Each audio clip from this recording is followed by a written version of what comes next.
आज उसका रिसेप्शन था। वो बहुत खुश थी, शीशे के सामने खड़ी होकर अपने आप को निहार रही थी। जब मुकेश कमरे में दाखिल हुआ, रिसेप्शन के कामों की वजह से काफ़ी बिजी था और थक गया था। वैसे तुम भला की खूबसूरत हो, कोई पागल ही ऐसा होगा जो तुम्हारी खूबसूरती पर फिदा नहीं होगा। सोनू भी इसलिए तो मर मिटा था।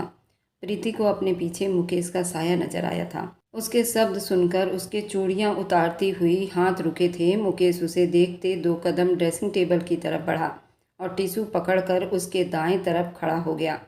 प्रीति उसकी बात सुनकर दिल को धड़कता हुआ महसूस कर रही थी, पर फिर भी इग्नोर करके अपने काम में मगन थी। खूबसूरती भी तब तक दिल को भाती है जब तक उस पर कोई दाग न हो। वह उसे टिश्यू से उसका गाल साफ करते हुए बोला। टिश्यू पेपर बेस को अलग कर रही थी। ब्यूटिशियन ने इतनी खूबसूरती से जो उसका दाग छुपाया था उसे मुकेश बेदर्दी से साफ करके दिखा चुका था। नासमझी से मुकेश को देखे जा रही थी। वह देखो शीशे में, अब तुम्हें अपनी असलियत मालूम हो रही होगी। मुकेश उसके चेहरे को हाथ में दबोच कर उसका मुंह सामने आईने की तरफ करते हुए बोला। प्रीति ने सामने देखा तो उसका दाग नजर आ रहा था। उसकी आंखें नम हो गई। उसमें मेरी क्या गलती है, ये तो बचपन का निशान है। वह नज़रें नीचे करते हुए बोली।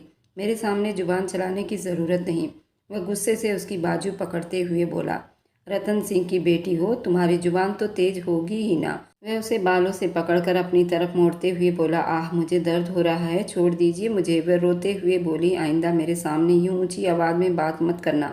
तुम्हारा आशिक नहीं हूँ जो सब कुछ सुन लूँगा। औकात में रहोगी तो अच्छा होगा। वह उसे एक झटके में छोड़ते हुए बोला। प्रीति अपना बैलेंस को ठीक ना रख पाई और ज़मीन पर गिर गई। मुकेश उसके हाथ पर पांव रखकर आगे बढ़ा और कमरे से बाहर निकल गया। आह माँ, वह अपने हाथों को मसलते हुए बोली।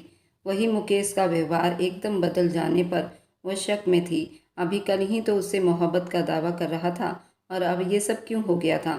उलझे हुए दिमाग के साथ काफ़ी देर वहीं बैठी रही। कुछ देर बाद खुद को संभाल कर वह चेंज करने वॉशरूम में घुस गई थी। रतन सिंह उस वक्त बहुत गुस्से में था। इतना बड़ा सच उनसे छुपाया जाएगा। कहाँ है सोनू, सामने ले आओ उसे। मेरी इज्जत को नीलाम करके चला है। कल ही मेरी बेटी की शादी हुई है और ये आशिक बना फिर रहा है। क्या चाहता है? सोनू भाई साहब प्लीज़ गुस्सा कंट्रोल कर लो, मैं उसे समझा दूंगा। रंजीत ने अपने दोस्त को ठंडा करने की कोशिश की। मुंह बंद करो अपना। वह होता कौन है मेरी बेटी पर इल्ज़ाम लगाने वाला? उसकी औकात क्या है? मैं उसका खून पी जाऊंगा। रतन सिंह उस वक्त बहुत गुस्से में थे। प्रीति उनकी सबसे छोटी बेटी थी जिसकी शादी उन्होंने अपने पड़ोसी गांव के रतन सिंह अपने पिता के जिगरी दोस्त के पोते मुकेश से तय की थी। जिसके बाद से सोनू को बहुत गुस्सा आया था। उसके दिल में क्या था आज वह खुलकर सामने आ गया। जब 4 बंदों के बीच में मुकेश को अपने और प्रीति के मोहब्बत के किस्से सुना रहा था उस वक़्त तो मुकेश चुप हो गया था, सब्र के घूंट पीकर रह गया था। लेकिन रतन सिंह जानते थे वह सख्त गुस्से में आ गया था। उसके चेहरे पर बहुत ही ज़्यादा गुस्सा दिखाई दे रहा था। आंखें उसकी लाल हो रही थी। वह उस वक्त अपनी बेटी के लिए सख्त घबरा गए थे। उनका जी चाहा सोनू को सब लोगों के सामने इतना पीटे कि वह दोबारा कभी उनकी बेटी का नाम न ले। लेकिन वही बात थी, वह उस वक्त सिर्फ वहाँ मौजूद 4 बंदों के बीच में था। अगर वे कोई और रिएक्शन दिखाते तो जिसको नहीं पता था उसे भी ये बात पता चल जानी थी और उनकी बेटी की बदनामी हो जाती। लेकिन अब घर आने के बाद वे अपना गुस्सा किसी तरह भी कंट्रोल नहीं कर पा रहे थे। अभी तक सोनू घर नहीं आया था और अपने बेटे के करतूत सुनते हुए रंजीत का सर अपने दोस्त के सामने झुकता चला गया था। वह दिल ही दिल में भगवान का धन्यवाद भी कर रहे थे कि सोनू घर पर नहीं आया, वरना कोई शक नहीं था रतन सिंह सोनू को गोली ही मार देते। थोड़ा हिम्मत करो, भगवान पर भरोसा रखो। मुकेश बहुत अच्छा है और शरीफ लड़का है। वह जरूर सोनू की किसी बात का विश्वास नहीं करेगा। उन्होंने मेरी बेटी को अपने दिल जान से अपनाया है तो उसका मान भी तो रखेंगे। चंदा देवी ने रतन सिंह का गुस्सा ठंडा करना चाहा। हाँ, वे मान भी जब तक रखेंगे जब तक उनका बेटा खुद को काबू में रखेगा। उसकी बकवास सुनते सुनते अगर मेरी बेटी का घर बर्बाद हुआ ना तो याद रखना रंजीत, मैं भूल जाऊंगा कि तुम मेरे पड़ोसी हो और सोनू मेरे दोस्त का बेटा है। जान से मार दूंगा उसे। वे अपने गुस्से पर चिल्लाते हुए वहाँ पास पड़ी टेबल को जोर से ठोकर मारते अपने कमरे की तरफ बढ़े। जबकि मुकेश के घर इस वक्त बहुत टेंशन वाला माहौल बना हुआ था। सभी चुपचाप परेशान थे। 25 साल पहले की बात है जब रतन सिंह को भगवान ने शादी के दूसरे साल ही 2 जुड़वा बेटियों से उनका घर लक्ष्मी से भर दिया था। मिष्टी और प्रतिष्ठा दोनों ही उनकी आंखों का तारा थी। लेकिन फिर 10 साल बीत गए। उनकी कोई औलाद न हुई और अचानक ही भगवान ने 10 साल के बाद उनको फिर से एक प्यारी सी बेटी दी, जिसका नाम उन्होंने प्रीति रखा। प्रीति बहुत ज़्यादा खूबसूरत थी, लेकिन उसके दाएं गाल पर एक काला निशान था, जो उस वक़्त तो बहुत छोटा सा था, लेकिन धीरे धीरे वक्त बीतने लगा तो वह निशान भी बड़ा होता चला गया। प्रीति के चेहरे पर उसकी खूबसूरती को दाग लगाता था, लेकिन रतन सिंह को अपनी बेटी के इस दाग से बहुत प्यार था। वे अपनी तीनों बेटियों में से सबसे ज़्यादा प्यार प्रीति से करते थे। जब से वह उनकी ज़िंदगी में आई थी, भगवान ने उन्हें भी बहुत दौलत दी थी और सभी ये समझते थे प्रीति को उनके घर में आने से ही भगवान ने उन पर अपनी कृपा की है। वह बहुत ही किस्मत वाली थी और उसके किस्मत के दरवाजे उसी ने खोले थे। वह प्रीति की हर इच्छा को पूरी करते थे। जितनी वह खुद नरम नाजुक लड़की थी, उसका दिल भगवान ने उससे भी ज़्यादा खूबसूरत बनाया था और वे चाहते थे ये जिसकी भी ज़िंदगी में जाए उसकी ज़िंदगी को खुशियों से भर दे। सोनू उनके पड़ोसी उनके दोस्त का बेटा था, जो उनकी दोनों बेटियों से 3 साल छोटा था। मिष्टी की शादी उसके ननिहाल के पड़ोसी गांव में हुई थी और वे जब प्रतिष्ठा की शादी की बात चली तो सोनू का नाम लिया गया था, पर सोनू ने साफ मना कर दिया। वे अपने से 3 साल बड़ी लड़की से शादी नहीं कर सकता। और यूं घर के लोगों के दिलों में दरार पड़ी थी और बाद में ये मजबूत होती चली गई थी। प्रतिष्ठा की शादी भी उन्होंने अपने शहर के दोस्त के लड़के से कर दी थी और रतन सिंह अपनी बेटी प्रीति के लिए अपने पिता के दोस्त के पोते मुकेश पसंद आया था। वह जिस तबीयत का मालिक था, रतन सिंह को भरोसा था वह उनकी बेटी के चेहरे पर दाग होने का कभी भी ताना नहीं देगा, और उनका विश्वास भी सच साबित हुआ था। पर रतन सिंह ने अपने पड़ोसी दोस्त के बेटे सोनू को प्रीति का रिश्ता देने से मना कर दिया था। वह उसका घर बर्बाद करने और अपने अंदर का गुस्सा उतारने आज रिसेप्शन के दिन पहुंचकर मुकेश के कान भरने लगा था। वह जानता था उसने आज बहुत बड़ा कारनामा सर अंजाम दिया है और बहुत जल्दी अब बात प्रीति के डिवोर्स तक पहुंच जाएगी। तब तक उसके अंकल के पास वही एक ऑप्शन बचेगा और प्रीति को वह अपना बना लेगा। उस वक्त वह समंदर के किनारे अपनी गाड़ी खड़ी करके गाड़ी के साथ टेक लगाए खड़ा सिगरेट पर सिगरेट फूंक रहा था। कल ही तो प्रीति की विदाई हुई थी। कितना रोकना चाहा उसने, पिता के आगे हाथ तक जोड़े थे, माँ बाप की विनती की, लेकिन उसके साथ क्या हुआ था। उसके अपने माँ बाप ने उसके साथ साजिश की। माँ ने उसे चाय में नींद की गोलियां दे दी, गहरी नींद सुला दिया और पिता ने कमरे का दरवाज़ा बाहर से लॉक कर दिया था ताकि वो प्रीति की शादी में कोई अड़ंगा ना डाले। पर क्या हुआ, कल वह बच गई। आज उसने अचानक रिसेप्शन पर जाकर अपना काम पूरा सर अंजाम दिया, लेकिन फिर भी वह खुश नहीं था क्योंकि प्रीति उसके हाथों से निकल गई थी। बहुत जल्द प्रीति तुम मेरे पास रहोगी, ये वादा है मेरा तुमसे। प्रीति काफ़ी देर मुकेश का इंतज़ार करती रही। आखिर उसे हुआ क्या था जो आज उससे इतना गंदा बिहेव कर रहा था। उड़ती उड़ती उस तक भी कुछ बातें पहुंच चुकी थी।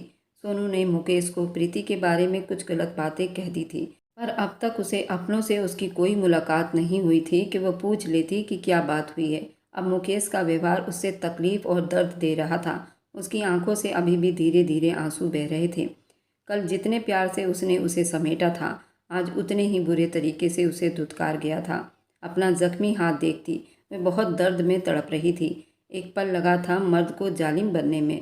खूबसूरती भी तब दिल को भाती है जब तक उस पर कोई दाग ना हो। वो देखो शीशे में, अब तुम्हें अपनी असलियत मालूम हो रही होगी। वो बेकाबू अपने गाल को छू गई और फिर से आईने के सामने जाकर खड़ी हुई। अपने दाएं गाल पर काला निशान देखते हुए उसकी आंखों से मोटे मोटे आंसू निकलने लगे। ये निशान उसको भगवान ने दी थी, तो लोग उसके निशान को लेकर उस पर ताना क्यों करते थे? क्या वह इसकी वजह से बुरी थी? भगवान ने उसे बुरा बनाया था? वह बहुत ज़्यादा खूबसूरत थी, एक खूबसूरत दिल दिया था, लेकिन इस सब के बावजूद उसके चेहरे पर यह दाग उसे बहुत दुख देता था। और आज मुकेश की कही हुई बातों ने उसका दिल सबसे ज़्यादा दुखाया था। पलट कर देखा तो एकदम दिल में एक हुक सी उठी थी। कल ही तो वह उस पर कितनी मोहब्बतें निछावर कर गया था। उस आदमी ने कितनी तारीफ़ें भी की थी और मोहब्बत का इजहार भी किया था, जो उसे पहली नज़र में प्यारी हो गई थी। कल रात के बीते पल उसके आंखों के पर्दों पर घूमने लगे। मुकेश ने कमरे में आते ही अपनी सेज सजाए बैठी उस खूबसूरत लड़की को पहली बार देखा। उसे अपने माँ बाप की पसंद अच्छी लगी थी। ये टोटली अरेंज मैरिज शादी थी, क्योंकि वह एक प्रैक्टिकल बंदा था। उसकी नज़र में प्यार, मोहब्बत, इश्क शादी के बाद अपनी पत्नी के साथ ही अच्छा था और उसने अपने सारे जज्बातों को अपनी पत्नी के लिए ही संभाल कर रखे थे। भगवान ने उसे उसकी पत्नी चुनकर दी थी। हे भगवान, बहुत खूबसूरत हैं आप। मुकेश उसका हाथ थामे मोहब्बत से बोला तो प्रीति ने एक नज़र उस खूबसूरत और लंबे चौड़े मर्द को देखा और शर्म से पलकें झुका ली। मुकेश ने धीरे से उसका दुपट्टा पीछे हटाया तो वो पूरी जेवर से लदी हुई थी। आपको इससे बहुत परेशानी हो रही होगी ना? वह नॉर्मल अंदाज में बात करता प्रीति को बहुत प्यारा सा लगा था। सच बताऊं, मैं इस जेवर में बहुत थक गई हूँ, मैं उन्हें उतार दूं? वह मासूमियत से पूछती। मुकेश के दिल की दुनिया हिला गई थी। मुकेश सर हाँ में हिलाते उसके पास से उठकर अलमारी से अपना ड्रेस निकालने लगा और नहाने के लिए बाथरूम चला गया। बात सुनिए, ये खुल नहीं रहा, मेरी हेल्प कर दो। उसके बुलाने पर वह उसके पास आता, उसके गले के हार को खोलता। उसके खूबसूरत गर्दन के साथ डिप गले ब्लाउज में से उसकी गोरी फूली हुई छाती के उभार को देखकर वह उसके गर्दन को चूम गया था। प्रीति का दिल धक से रह गया था।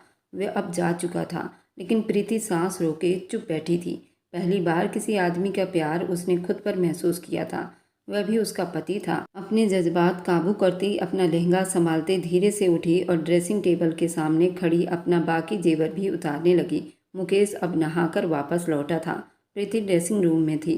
मुकेश कमरे के सारे लाइट ऑफ करता, एक डिम लाइट जलती रहने दी और बेड पर जाता, बेड से टेक लगाकर बैठती मोबाइल पर कुछ देखने लगा। प्रीति रूम में आई तो एक पल को बिल्कुल ठिठक कर रह गई। कमरे का प्यार भरा माहौल उसके दिल की धड़कनों को बढ़ा गया था। वह धीरे धीरे चलती उसके पास बेड के पास आई।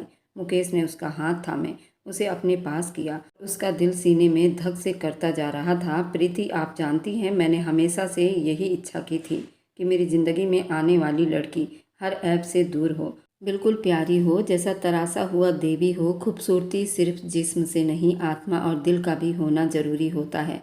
जैसे मैंने अपने सारे सच्चे जज्बात अपनी पत्नी के लिए संभाल कर रखे हैं। मेरी इच्छा थी कि मेरी ज़िंदगी में आने वाली मेरी पत्नी का दिल भी शीशे की तरह पवित्र हो, उस पर मेरा नाम कुंदन से लिखा हो। मुझे आपकी सूरत ये पवित्रता मिली है, क्योंकि पवित्रता तो हमेशा अच्छे इंसान को ही मिलती है। वह उसको अपनी सांसों के करीब करता, अपने बाहों में भर लिया, धीरे से उसके माथे पर होंठ रखता, उसे अपने और भी करीब कर लिया। उसका प्यार महसूस करती वह धीरे से बोली, मेरी मुँह दिखाई। मुकेश ने कहा, आपकी मुँह दिखाई दिराज में है। वह उसके लिए डायमंड का सेट लाया था। इस वक्त आप डायमंड के सेट पहनकर क्या करोगी? परेशान हो जाओगी। वह दराज में है, सुबह मुझसे ले लेना। और उसे अपने सीने से लगाया था। अब उसकी खूबसूरती में खोने लगा था। प्रीति के दिल की धड़कनें 100 की स्पीड में दौड़ रही थी। हाथ पैर कांपने लगे थे, जबकि मुकेश अब अपने जज्बात के बहकाव में बहकता जा रहा था। धीरे से उसका सर तकिए पर रखता उसके होंठों पर झुकने लगा। वह एक पल ठहर गया, उसे पूछने लगा, आपको डर तो नहीं लग रहा? क्या मैं छू लूँ आपको? वह इतने प्यारे अंदाज में उससे पूछ रहा था कि प्रीति उस पर दिल जान से फिदा हो गई थी। वह मुंह से तो कुछ न बोली, अपने पलके झपकाते हुए उसे राजी कर गई। उसे अपने आप को सौंप दिया। उसके हाथों की उंगलियों में अपनी उंगलियों को फंसाते वह उसके होठों को अपने होठों की पकड़ में ले गया। उसकी सांसों पर अपना मुहर लगा ली। वह एकदम एक झटका खाती मुकेश के सीने में मुँह छुपा गई। मुकेश की पकड़ अब उस पर धीरे धीरे तेज होती जा रही थी। प्रीति को अपनी सांसें घुलती हुई महसूस हुई थी। अगले ही पल वह जरा सा पीछे हटा। यार, मुझे डर लग रहा है। प्रीति अपनी गहरी सांसों में उसे हैरानी से देखने लगी। वह आदमी होकर डर रहा था। यार प्रीति, मुझे खुद से डर लग रहा है, कहीं मैं जज्बात की आड़ में आपको हर्ट ना कर दूं। आपको भी डर लगता है? वह उसके बातों का मतलब ना समझ पाया। आप तो मर्द हैं ना, तो आप क्यों डर रहे हैं? डरना तो औरत को चाहिए ना। वह उसे अपनी बाहों में भरती बोली, मैं आपके लिए ही तो डर रहा हूँ प्रीति। वह उसकी नाक के साथ नाक रगड़कर प्यार से उसके होठों पर अपना मोहर छोड़ गया था। वह फिर से कहने लगा, आप इतना क्यों डर रही हैं? आपका इतना डरना मुझे भी डरा रहा है। वह पीछे हटने लगा। प्रीति ने उसको अपनी कलाई से थाम ली। मुकेश ने उसकी तरफ देखा तो बिना कुछ कहे वह सब कुछ कह गई। मुकेश ने फिर लाइट ऑफ कर दी। अब की बार पीछे ना हटने के इरादे से वह उस पर झुकता चला गया। वह उसकी गर्दन पर अपना होंठ और मोहर छोड़ता उसके रग रग में समाया था। दोनों की सांस गहरी हुई थी, धड़कनों का ताल मेल मिला था। वह अपनी मोहब्बत से उसे बेहाल कर चुका था, उसे अपना बनाता चला गया था। वह तपती सिमटती हुई उसके सीने में मुँह छुपा गई, नरम नरम सांसों को महसूस करती। प्रीति के चेहरे पर मुस्कान बिखरती चली गई। धीरे धीरे रात बीतती जा रही थी। वे दोनों एक दूसरे से पूरे सुकून पा रहे थे, को पूरा सुख दे चुके थे। खटके की आवाज़ पर प्रीति एकदम होश में आई थी। उसे लगा शायद मुकेश आया है, पर कोई भी तो नहीं था। घड़ी पर नज़र ठहरी तो घड़ी रात के 2 बजा रही थी। वह दिल मजबूत करके उठी। कमरे का दरवाज़ा खोलते उसने ज़रा सा बाहर झांकना चाहा, लेकिन कॉरिडोर में पूरी चुप्पी छाई हुई थी। उसका दिल 120 की रफ्तार से धड़क रहा था। लॉक खोलकर बाहर निकली तो ठंड में जैसे वह कांप उठी थी। सोचा वापस जाकर शॉल ओढ़कर आती हूँ, लेकिन फिर इरादा बदल दिया। वह आगे बढ़कर न जाने इस वक्त आधी रात को वह कहाँ होंगे। इतनी ठंड में वह बड़बड़ाती आगे बढ़ रही थी कि टीवी हॉल में जाकर रुकी थी। नज़र सामने उठी। सामने सोफे पर वह घुटनों को फोल्ड किए बैठा गहरी सोच में गुम था। न जाने कब से यूं ही बैठे हुए कांपते उसके पास जाकर खड़ी हो गई। अब हिम्मत नहीं हो रही थी कि उसे बुलाती। नजरें झुकाए तो निगाह अपने जख्मी हाथ पर जा ठहरी, जो कुछ देर पहले उस जालिम आदमी के दिए हुए निशान थे।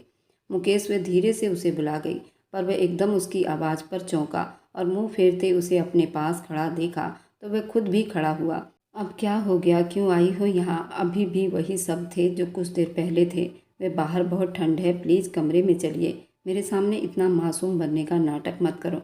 तुम्हारे इश्क के किस्से तुम्हारे आशिक के जुबान से सुन चुका हूँ, इसलिए अपनी ये मनहूस शकल यहाँ से गुम कर लो।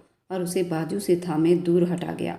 वह बड़ी मुश्किल से खुद को संभालते अपने आंसुओं को बहने से रोक ना पा रही थी।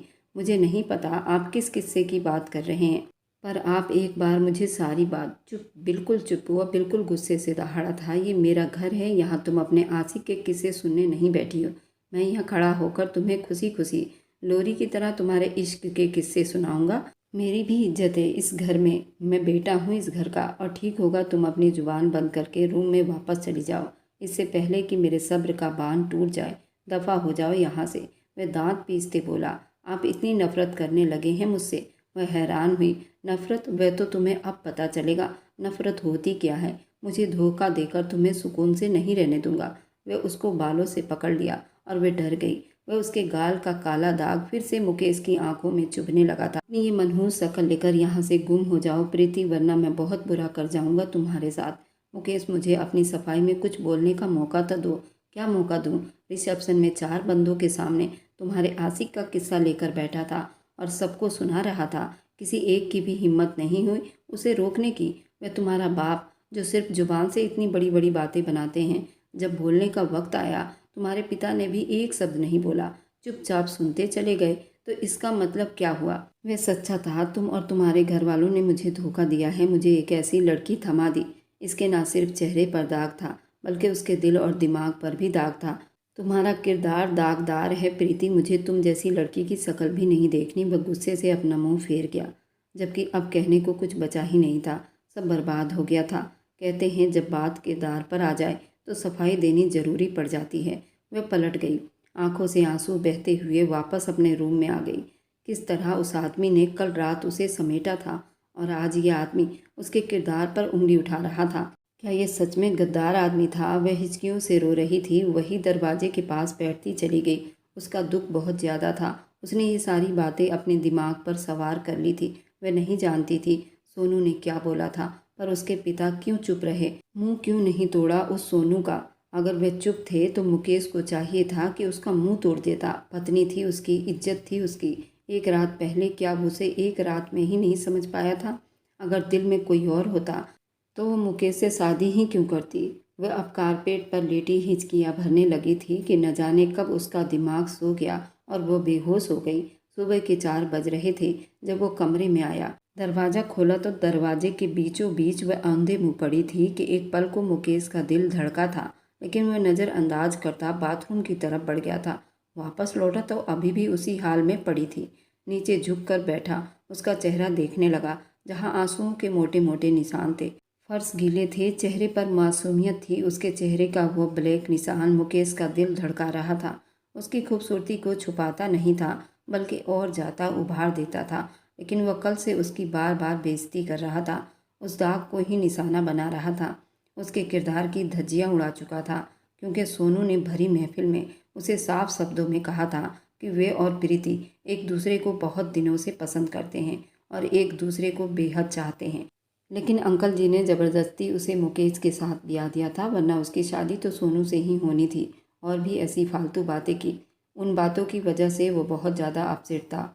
अब तो वो प्रीति की शक्ल भी देखना अच्छा नहीं समझ रहा था। खुद को उस कमरे से दूर कर लिया था, कहीं गुस्से में वह उसे चोट न पहुंचा दे, कुछ गलत मुंह से न निकाल दे, यूं सबका मान टूट जाए। खासकर उसके पिता और उसके दादा, जो प्रीति से बेहद मोहब्बत करते थे। आखिर वह उसके दादा के जिगरी दोस्त के बेटे की बेटी थी। वह सर झटकता उठने लगा।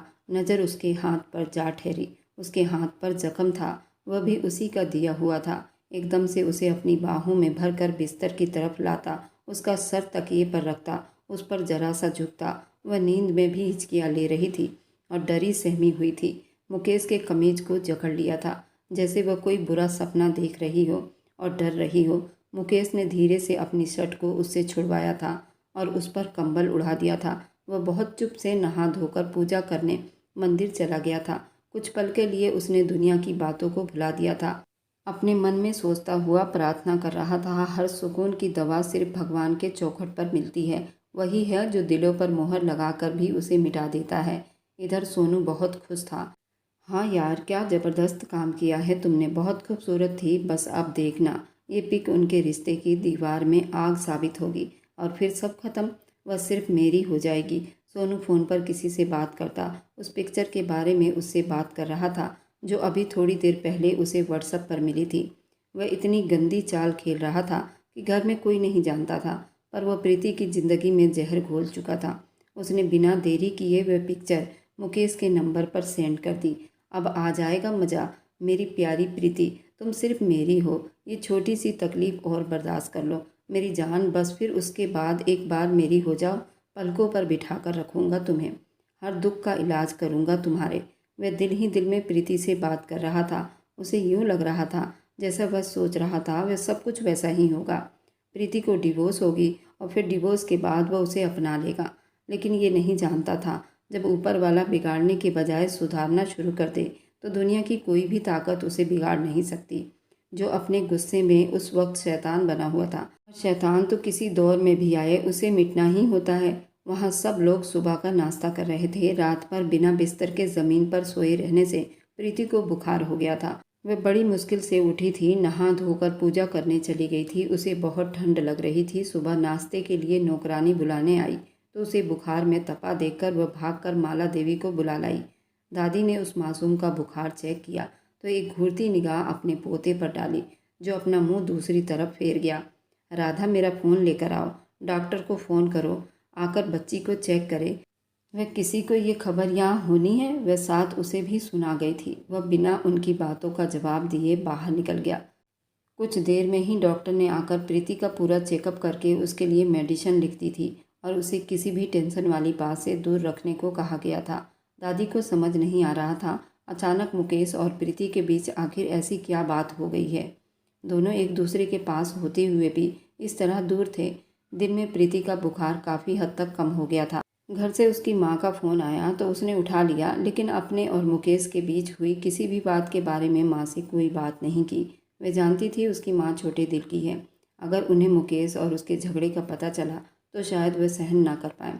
उसके पिता जितने ही दबंग आदमी थे, उसकी माँ उतनी ही डरपोक और सीधी औरत थी। बस उन्हें अपने पति की मूड की ही फिक्र सताती रहती थी। उनका काम अपने पति के गुस्से को हर वक्त ठंडा रखना था और उनके बीच उनकी अपनी जात कहीं खो गई थी। और यही खूबी और कमी जो भी था, प्रीति ने भी अपनी माँ से ही ली थी। वह भी बहुत ज़्यादा बहादुर नहीं थी कि अपने हक के लिए किसी से लड़ सकती। उसकी बहन प्रतिष्ठा और मिष्टी बहुत ही कॉन्फिडेंस लड़कियाँ थी। माला देवी ने उसके लिए कमरे में ही खाना भिजवाया और नौकरानी को उसका खास ख्याल रखने को कहा गया, क्योंकि दादी को भी उसके बारे में कुछ कुछ पता चल गया था। मुकेश और सोनू के संबंध के बारे में सुन चुकी थी। वह तो पहले ही इस रिश्ते के लिए तैयार नहीं थी, लेकिन अपने पति की वजह से उन्हें चुप रहना पड़ा था, वरना उनका दिल था वह अपनी सहेली के रिश्तेदार की लड़की अपने घर की बहू बनाकर लाती। पर किस्मत को उनकी जोड़ी स्वीकार ही नहीं थी। अब ऐसी बातों से उन्हें फिर से उम्मीद जाग गई थी, लेकिन ये तो वक्त ने तय करना था उनकी उम्मीद पूरी होती है या टूटती है। शाम के वक्त माला देवी प्रीति के कमरे में ही थी। उसे हल्की फुल्की बातें करते उसका दिल बहला रही थी। वह एक बहुत ही प्यारी और अच्छे दिल की औरत थी। प्रीति को उनकी वजह से बहुत सहारा मिल गया था। वह जानती थी कि मुकेश का दिल बुरा नहीं है, लेकिन समस्याएं ऐसी हो गई थी, उसका भरोसा टूट गया था। एक ही रात में शायद वो पूरा यकीन ही नहीं कर पाया था। इससे पहले कि उसके विश्वास की धज्जियाँ उड़ा दी गई थी। माला देवी उसे बहुत समझा रही थी, वे थोड़ा सब्र रखो, भगवान सब कुछ ठीक कर देगा और उसे भी सब्र का फल जरूर मिलेगा, क्योंकि सच को जितना मर्जी झूठ के दबाव में डाल दिया जाए, सच कभी छुपता ही नहीं, वह दिख ही जाता है। बस वह थोड़ा खुद को उस परीक्षा के लिए तैयार रखे। प्रीति को यही हौसला उस वक्त चाहिए था। उसने एक बार फिर से मुकेश से बात करने की सोची। उसे अपने भगवान पर पूरा भरोसा था, वह ज़रूर उसकी सुनेगा, क्योंकि वह जानती थी वो बेकसूर लड़की है और भगवान किसी पर भी उसकी हिम्मत से ज़्यादा बोझ नहीं डालता। वह गुस्से से आग बबूला होता हवेली में दाखिल हुआ। पापा पापा, करमवीर को बुला गया था। आपने क्यों किया ये सब मेरे साथ? वह अपने अंदर का दर्द छुपाए नहीं छुपा रहा था। अब क्या हो गया बेटा? कल ही उन्होंने अपने बेटे को बहुत अच्छे से समझाया था, वह प्रीति को एक मौका देकर देखें। क्या वह सच में एक गलत किरदार की लड़की है? कुछ वक्त तो देकर देखना चाहिए, फिर फैसला करना चाहिए। लेकिन आज फिर वो भड़का हुआ था। ये देखिए, जिसे आप बहुत अच्छा समझ रहे थे, उसके करतूत इस मोबाइल में उनके सामने कर गया, जहाँ सोनू और प्रीति की पिक्चर थी। इसमें वह दोनों एक दूसरे के बहुत करीब थे। कुछ पिक्चर में तो प्रीति के गाल पर जहाँ दाग था, वह तड़प उठा था। उसकी पत्नी को उससे पहले भी किसी ने छू लिया था। उसके हिस्से में वो लड़की आई जो न खुद पवित्र थी, न उसका किरदार ठीक था। वह तड़पा था और अपने बाल नोचने लगा था। करमवीर तस्वीर देखते बुरी तरह से गुस्से में हुए थे। जबकि माला देवी भी मुकेश के पास आई थी। वह उनके कंधे पर हाथ जोड़ से रखती। प्रीति की निगाहें मुकेश पर ही थी। दिल किसी सूखे पत्ते की तरह कांप रहा था। वह नहीं जानती थी उन तस्वीरों में क्या है, पर इतना जरूर था, उसकी इज्जत की अब धज्जियां उड़ चुकी थी और ये वक्त भी आना था सबके सामने। प्रीति को अपनी इज्जत की गवाही देनी पड़ती। बताइए, क्यों किया आपने मेरे साथ एक ऐसी लड़की को क्यों जोड़ा जिसका दिल पहले ही किसी और का हो चुका है? उसकी ज़िंदगी में कोई और आदमी था। बताइए, मैंने तो आप पर भरोसा किया था, क्योंकि मुझे विश्वास था पापा मेरे लिए किसी गलत लड़की का चुनाव कभी नहीं कर सकते। पर मेरा अब विश्वास टूट गया है। मैं टूट गया हूँ पापा। उसकी आंखों से आंसू झिलमिला उठे थे। करमवीर ने भी मोबाइल अपने हाथ में ले लिया तो उनके चेहरे पर भी गुस्सा दिखाई दिया। आपको कहा था मत करो अपने मरे हुए पिता पर विश्वास। देख लिया ना उसका नतीजा। प्रीति के दादा और मुकेश के दादा जिगरी दोस्त थे, तभी से ये प्रीति के घर वालों से इनका बहुत अच्छा संबंध था। मेरा पोता अब टूट गया है। उसे आज तेरी जिद और अहंकार ने तोड़ दिया है। क्या बुराई थी मेरी सहेली के रिश्तेदार में? इतनी पढ़ी लिखी और इतनी सुलझी हुई लड़की थी। मुकेश को पसंद भी करती थी। उसका दिल शीशे की तरह साफ था और उसके दिल पर मुकेश का नाम भी लिखा था। अगर तुम हाँ भर लेते तो मेरे बेटे की ज़िंदगी में एक ऐसी लड़की आती जो सिर्फ उसी की होती। मुकेश अपने बाल मुट्ठियों में नोच रहा था। उसे अपनी पहली रात रह रहकर याद आ रही थी, जब वह टूटकर उसकी बाहों में सिमट रही थी। वह आंखें मीचे वह पल याद करता, खुद को बेबस महसूस कर रहा था। ये एहसास सच था या अभी जो दिखाई दे रहा था ये सच था? दिमाग कहता है यही सच है जो सामने है, उसे धोखा मिला है। पर दिल कहता वह लड़की अपने जज्बात में सच्ची थी। वह उस वक्त बुरी तरह दिमागी दबाव में उलझा हुआ था। बेटा मुकेश, संभाल लो खुद को। इतनी जल्दीबाजी में कोई भी फैसला लेना अच्छी बात नहीं। हम मिलकर कोई फैसला ज़रूर लेंगे, आप बस खुद को संभालो। करमवीर ने बेटे को हौसला दिया। प्रीति का जिस्म पूरी तरह से हिलकर रह गया था। वह बात सुनती सीढ़ियों की तरफ बढ़ी। अपने किरदार की सफाई देनी थी, उसके लिए चाहे उसे कुछ भी सहना पड़ता। वह अपना घर बचाने के लिए हद से गुजरने वाली थी। अभी वह कुछ सीढ़ियां ही उतर पाई थी कि माला देवी की निगाह उस पर जा ठहरी। उसकी लाल आंखों से बुरी तरह से डरकर वहीं रुक गई थी। अच्छा हुआ आ गई सामने। तुम्हें शर्म न आई? शादी से पहले किसी गैर मर्द की बाहों का हार बनते? मेरा पोता ही मिला था बर्बाद करने के लिए। माला देवी भी अब गुस्से से चिल्लाई थी। तुम्हें यहाँ से चले जाना चाहिए प्रीति।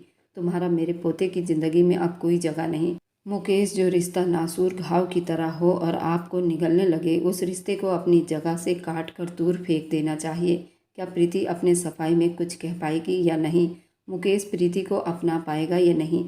और सोनू ने उसके इज्जत की धज्जियाँ उड़ाई हैं, वह सच है या नहीं? उसके आगे का भाग देखने के लिए आप इसके कैप्शन में जा सकते हैं। इसके आगे का भाग बहुत दिलचस्प रहने वाली है, तो आप उसे मिस ना करें। और मेरी वीडियो आप लोग जहां कहीं से भी देखते हैं, कमेंट में अपने शहर का, राज्य का नाम ज़रूर बताएं।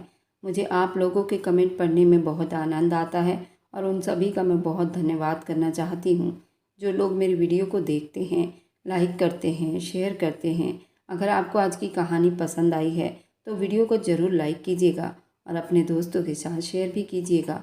और हाँ, अगर आपने अभी तक हमारे चैनल को सब्सक्राइब नहीं किया है तो ज़रूर जाकर सब्सक्राइब कर लें। मिलते हैं हम अपनी कल की एक और नई दिलचस्प कहानी के साथ। मुझ पर सदा अपना प्यार और स्नेह बनाए रखें। सभी को मेरा प्यार भरा नमस्कार दोस्तों। खुश रहें, स्वस्थ रहें, मस्त रहें।